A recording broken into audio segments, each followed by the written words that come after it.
If you saw the update, I thought I'll do this live from YouTube, so those who can't make it can still see it later on.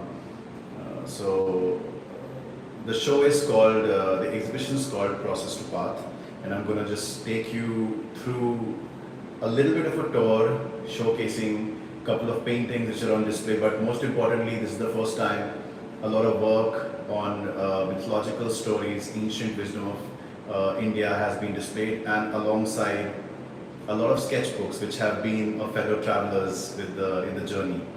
So let's start.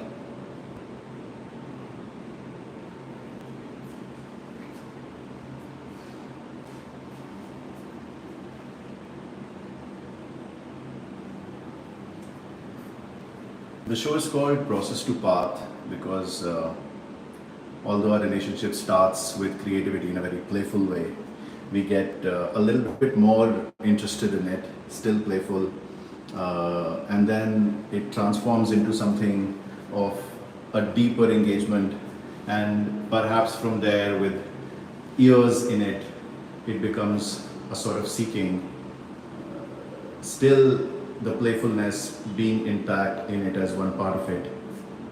So the show explores how our creative relationships often transform into an act of seeking. And it begins with the Nataraja, the dance of creation. Because to create, you need to have your body, mind, and spirit in alignment. And for me, that's one of the most profound things about this very popular iconography of the god of rebirth, recreation, Pralaya, the great Shiva, who dances creation into existence. And yet at a simple level, to dance, one must train the body, one must train the mind to be in alignment with the body. One must train both the body and the mind to be in alignment with the spirit. The heart is open, radiating wisdom. The Anahata chakra, the sound of silence, when we deliberately cut all the noise from the outside world and also our own voices of the mind and try to pick on that whispering longing which is emanating from the spirit.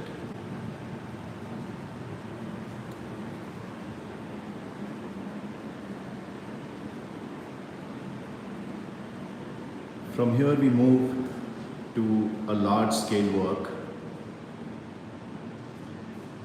a little small Krishna in the rain is here next to Mahakali, the contemplative avatar, the one who contextualizes the role of the spirit for society, for an individual.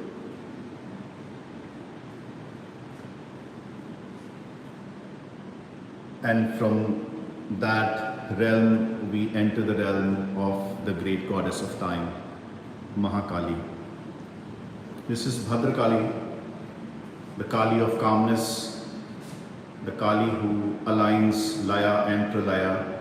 Laya meaning the cycle of creation, and Pralaya when creation goes into the source it comes from.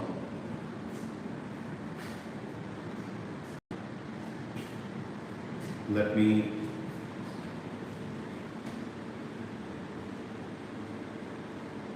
show you a couple of details in the work. On one hand, she has fire. Fire symbolizes many things, not just the fire which burns, but the fire of ideas, the energy science of the universe, the energy of the body, the whole idea of how energy supplies movement to matter. In the other hand, the head of the ego, Asura, not a demon, not a monster, Asura, the one who's not in harmony. That's all it means. Sura, the one who's in harmony, Asura, the one who's not in harmony. In the land of Kali, and in the wisdom of her world, light and dark are equal and there is no fight between the two. Hence, the divisions we have created in a much more black and white way of light versus dark, gods versus demons, good versus bad. While those distinctions exist in a context, here the idea is to use your ego self in a positive, constructive way. Trying to understand it, trying to enter the dimension of the ego and explore it. From a Jungian perspective, this is what one would say shadow work and understanding the trans-psychic power of the mind, entering and having the courage to enter those emotions. The khadak, the sword, symbolizes the instruments, the vidya, the methods we use and apply to enter the places and the landscapes in our psyche.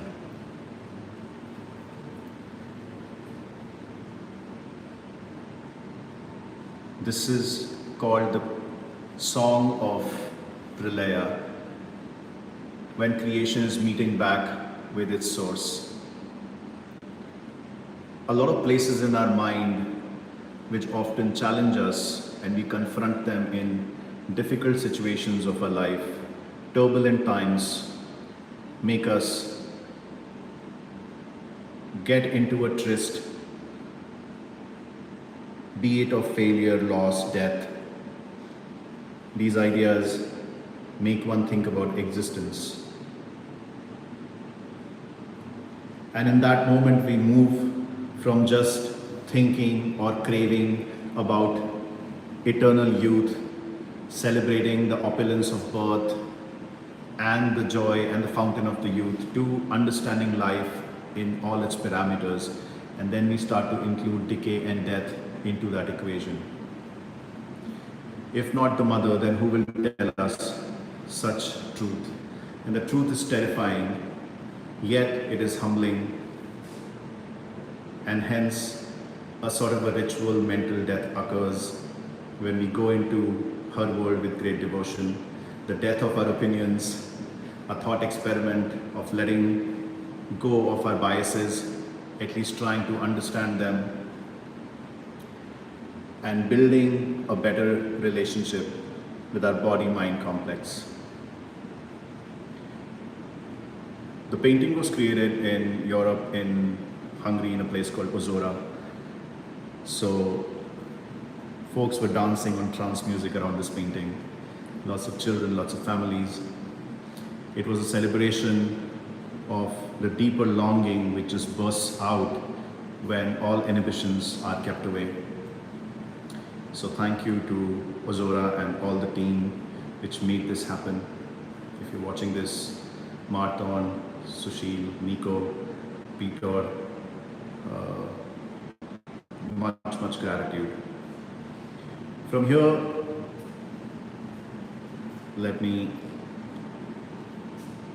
this is a little bit of the scale of the painting.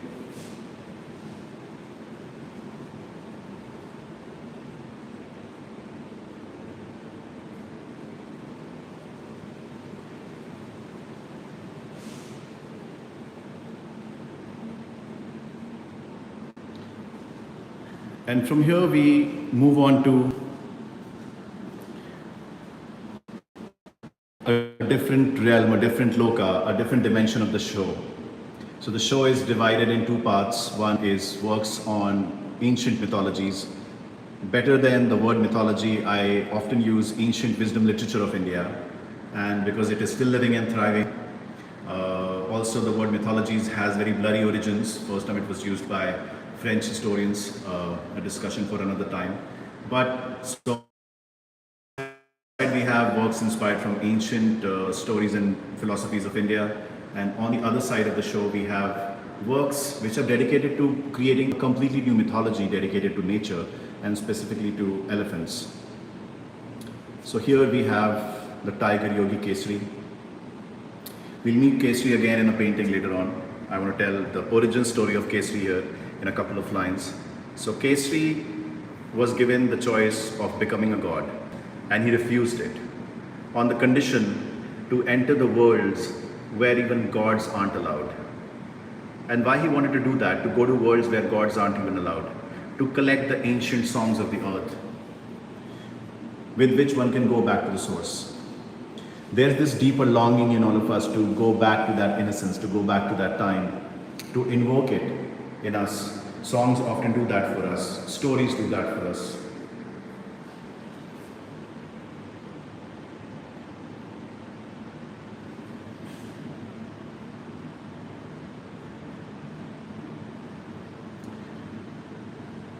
Through these works, we celebrate the ecological magic of the elephants. The elephant can hear a raindrop inside a cloud miles away. They can talk to the sky, the rain, call them if the forest needs them. When they break a branch from the trees, they do it because they know little organisms, the microbes, will also feed off it, build their colonies, their homes. There is this profound sensitivity in the behavior of an elephant. And within them exists and thrives a sort of a secret language to talk to the phenomena of nature. Science is also starting to embrace and beginning to explore more about their behavior and nature if they have a sense of culture, their own languages.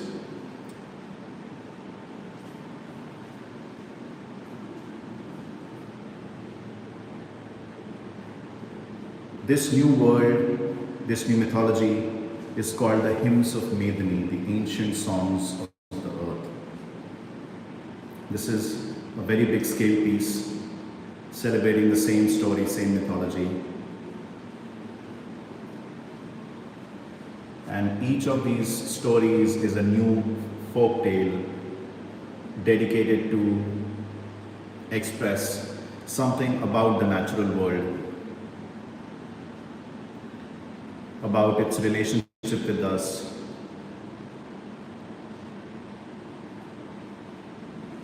A lot of ideas of the yogic philosophy has come from nature, and one has tried to add it back. That's why you see the elephants with these lotus flowers, they're breathing in alignment, a sense of calm radiates through them.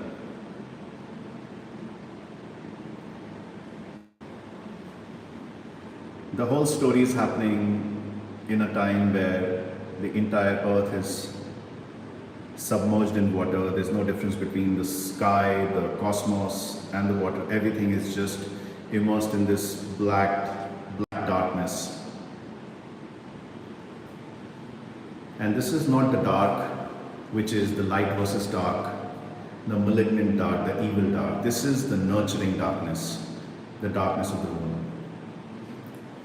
Here in this painting, the tiger yogi Kesari is singing an ancient song with which he's transforming the instrument back into a tree. We make instruments from trees, we make everything we use from nature.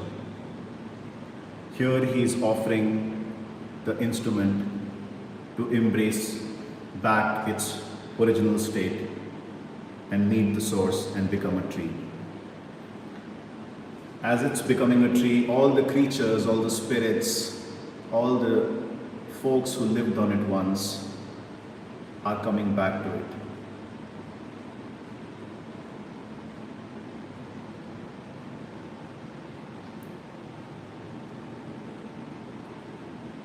A lot of times I've been asked, what is a mythology?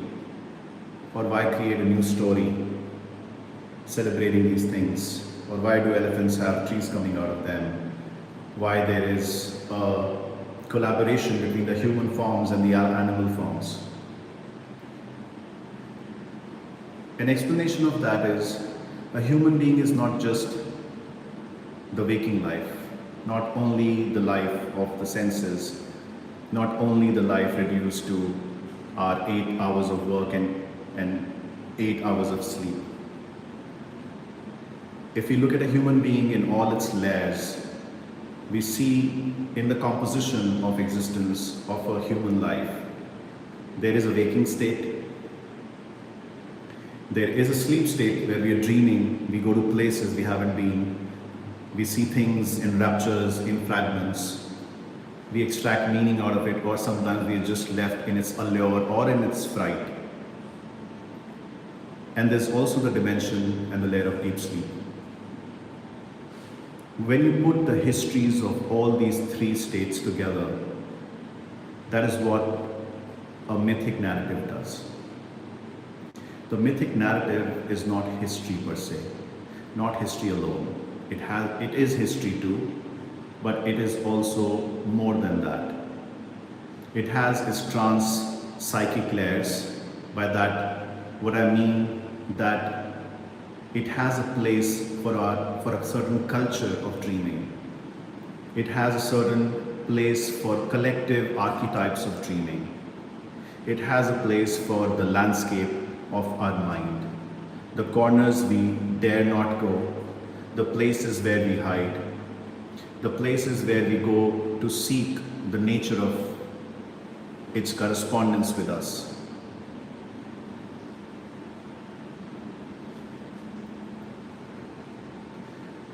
So to create a new mythology is to bring together all these three states, and that's why, and celebrate that interconnectedness which is there between these three states, celebrate the interconnectedness which we have with nature.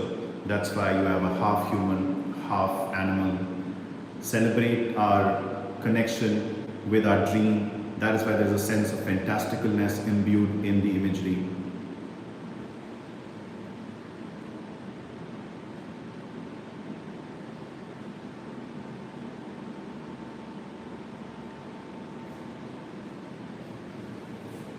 This is the scale of the work. This was made in JLF, Jaipur Literature Festival, and as people were passing it every day, looking at how the painting is evolving, and it was made in the middle of that chaos, in the celebration of that chaos, and at the same time a lot of solitude was poured into it. And it has made its way to this very quiet space in the gallery where folks have come and interacted with it through the mode of silence, stood in front of it, looking at it, engaging with it, immersing in it. So it's, in some way, this is a bridge between the chaos and that silence, and a dance between the two. And this work was made live across 5 days without any underneath sketch. So this is straight done with a brush. As you, each day you just progress and add more things to it.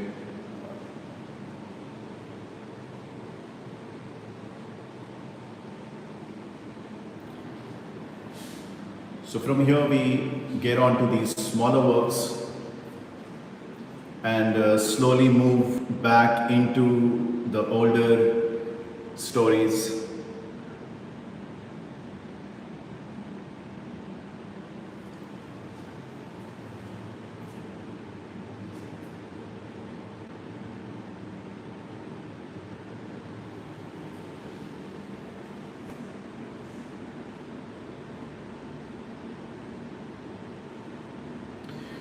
One of the most exciting part of the exhibition has been the display of these sketchbooks. And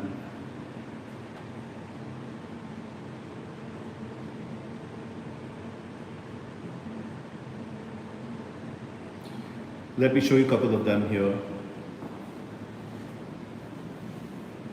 I'll share just bits and pieces of these sketchbooks because to show the entire thing it's going to take a longer time.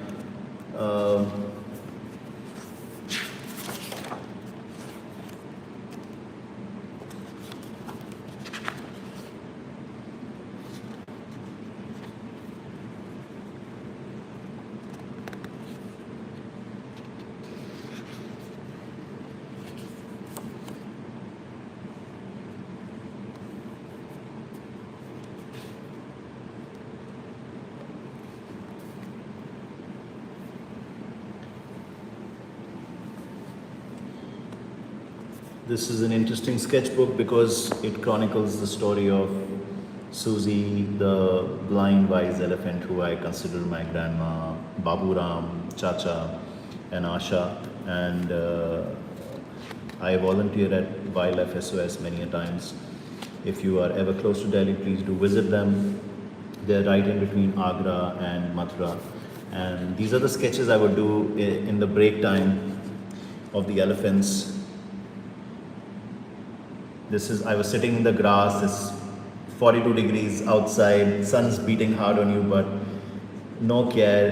When you're looking at the elephant, you kind of forget all those things and try to chronicle a bit of their everyday life. And all of this is in the spare time. This is not a creative project, no creative agenda. You just draw because it's a way of seeing, helps you see things. And from here, from the center, I think this is Hampi. I was in Hampi after this, after Mathura. This is an actual tree there. I just placed a meditating Hanuman. All the monkeys were already there on that tree. This was the Dosa Kaka, I would call him, and this cow called Kaveri, who I would share my food with every day.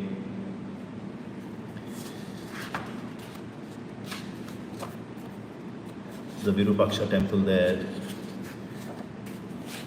I think now we are towards Kerala, I think. Yeah. Now we are in Kerala, and I think it ends with then we get to New York here, and I think it ends with Mexico. I think it ends with Mexico. Yes, I was drawing this when I was there. So a couple of these sketchbooks were made part of the exhibition, and the story here is way more non-linear, way more earnest, sincere. How the psyche responds to trickles of imagination, the reality around us.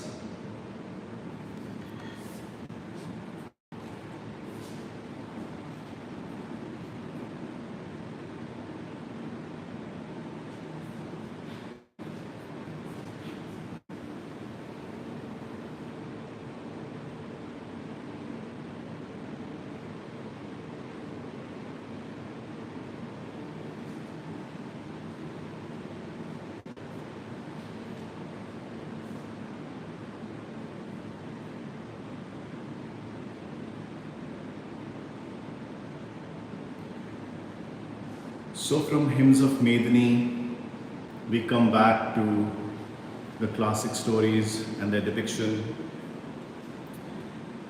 Although I have been working on ancient stories for a very long time, this is one of those rare moments where it got displayed in India.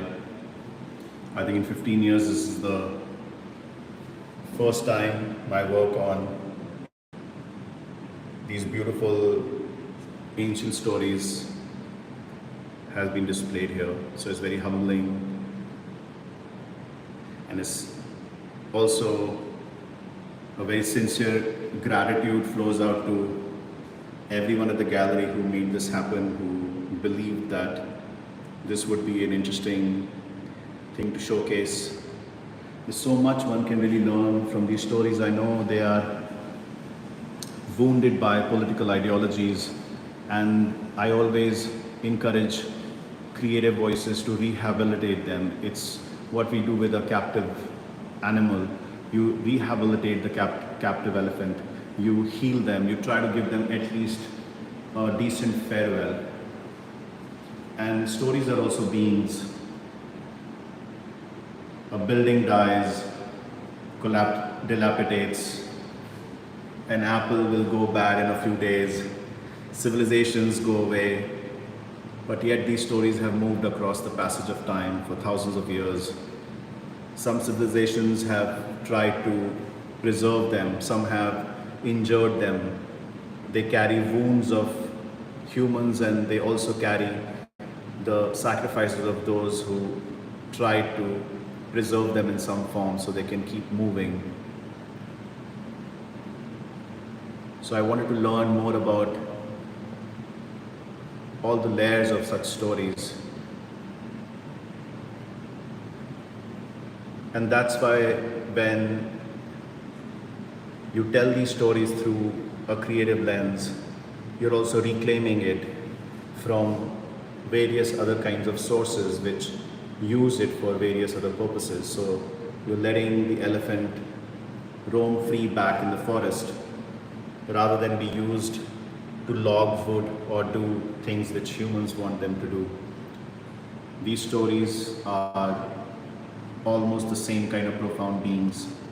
When you let them do what they truly want to do and you just want to behold their nature, they show you things which change your view of the world, which change your view to existence. This is the cover for Sarvam, the third and the last book. We have displayed all the 4 books here and a couple of sketchbooks underneath. So the cover we just saw is of Sarvam. The cover of Poonam is right above us, it's right here. This is Lalita Ambika, the tantric goddess. She's supposed to be red and Shiva's supposed to be white in it. One can go into a very detailed symbolic explanation and just the science and the Vigyan and the literature which is Tantra. I always think that to be an artist is to be a sadhak. And it is from that sadhana the kala is coming out.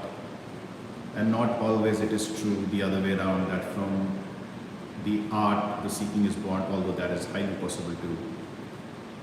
But from a certain practice, that seeking and that practice, when combined, and that intent and that longing is combined, that is what sadhana becomes.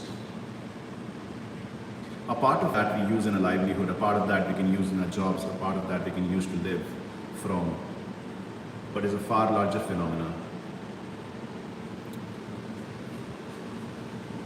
So all the stories from the new mythology of the elephants are in this book called Hymns of Methini. It's available through the Ojas Gallery for those interested. This is not yet published worldwide. It is only available through the gallery. Namah was the first book, came out in 2019, 2018. And this is sort of my attempt at an exhibition which can travel to anyone.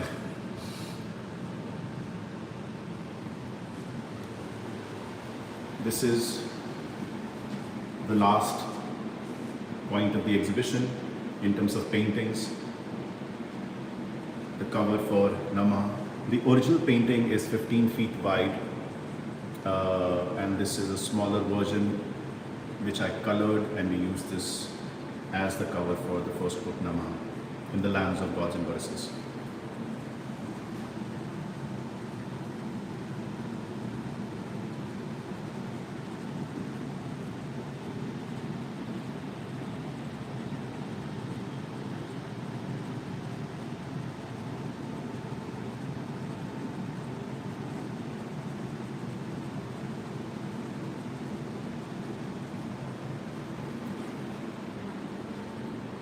And let's end with some sketchbooks and show you these images in some close-up.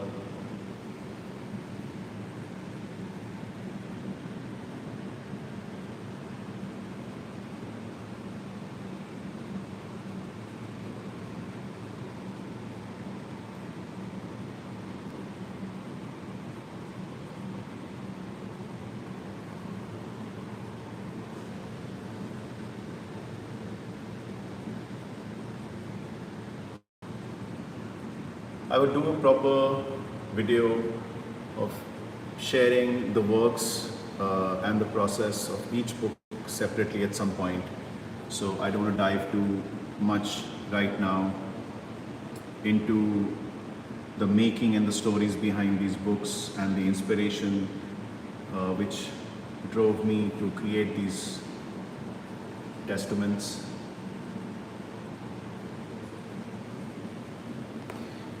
And here we have a couple of other sketchbooks.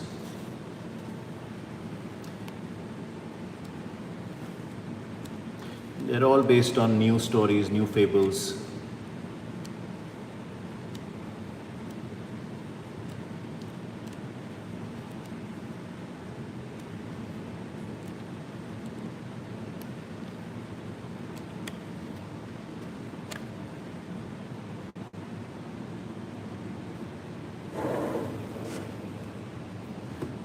Each sketchbook has a different flavor of the work. Sometimes enjoyed much in silence. Some of the science fiction depictions. I'm usually shy to show these because they're part of an ongoing project, but here we have kept it to be explored alongside other things.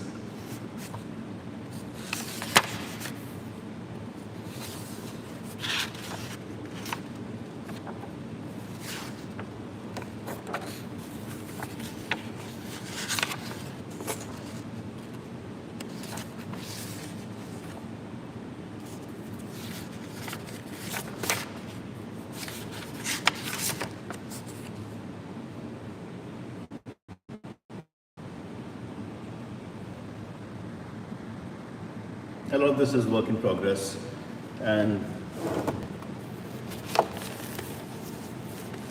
more sketchbooks.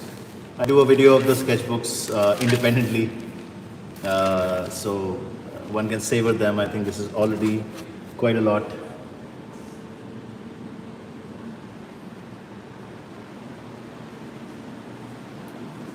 So,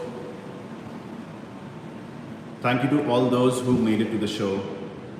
And I hope for those who couldn't come in person, this coverage gives you some glimmer of it. Thank you to Ojas Art for making this happen. Thanks to Anubhav, who really is the force behind bringing this together. To Punji, who suggested that the mythological work must become part of the ongoing display. And to our lovely team here at Ojas, my heart goes out and is full of gratitude for you all. And let's end with the Great Mother right here.